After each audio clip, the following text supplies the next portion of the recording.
অসাধারণ। হ্যালো বন্ধুরা, কুমড়োর তরকারি তো অনেক রকমের খেয়েছো, বাট আমি যেভাবে রান্না করেছি এইভাবে একবার অবশ্যই ট্রাই করবে বাড়িতে। তো এটা নতুন এক ধরনের তরকারি রান্না করেছি আমি কুমড়ো দিয়ে। তো যদি ভিডিওটা ভালো লেগে থাকে তো অবশ্যই আমাকে লাইক করে দিও, তার চ্যানেলটাকে ফলো করে দিও, আর ইউটিউবেতে দেখলে পরে সাবস্ক্রাইব করে দিও, কেমন? আর এই ভিডিওটা কে কোথা থেকে দেখছো অবশ্যই মানে বলবে।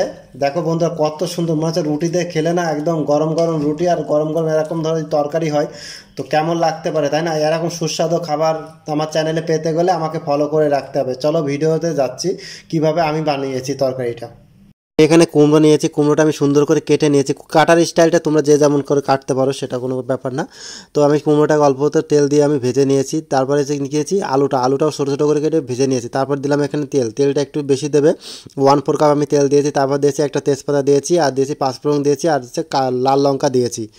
দিয়ে এটাকে সুন্দর করে ভেজে নেবো। ভেজে নেওয়ার পরে এখানে কাঁচা লঙ্কা আর আদা বাটাটা একসাথে দেবে, ঠিক আছে? আমি 2 চামচ মতো দিয়েছি। সুন্দর করে ভাজা হয়ে যাওয়ার পরে আমি এখানে দেবো হচ্ছে 1 চামচ মতো হলুদ দিয়ে দিয়েছি, 1 চামচ মতো আমি দিয়েছি হচ্ছে ধনে পাউডার দিয়ে দিয়েছি, 1 চামচ মতো আমি দিয়ে দিয়েছি লবণটা স্বাদ অনুযায়ী দেবে।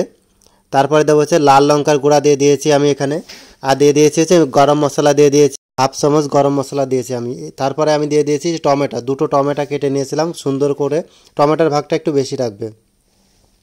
এটাকে সুন্দরভাবে মিক্স করব যতক্ষণ এর মধ্যে একটা মানে সুন্দর তেল ছোটে, একদম টমেটোগুলো গলে যখন তেল ছুটবে ততক্ষণ আমি এটাকে ভেজে নেব।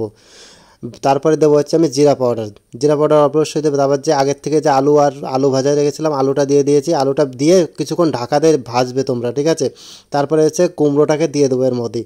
কুমড়োটা দিয়ে আমি এখানে কিছুটা টাইম ঢাকা দিয়ে রেখেছিলাম, 5 মিনিট মতো ঢাকা দিয়ে রেখেছিলাম। এখানে গ্যাসের ফ্লেমটা স্লো লাগবে, ঠিক আছে?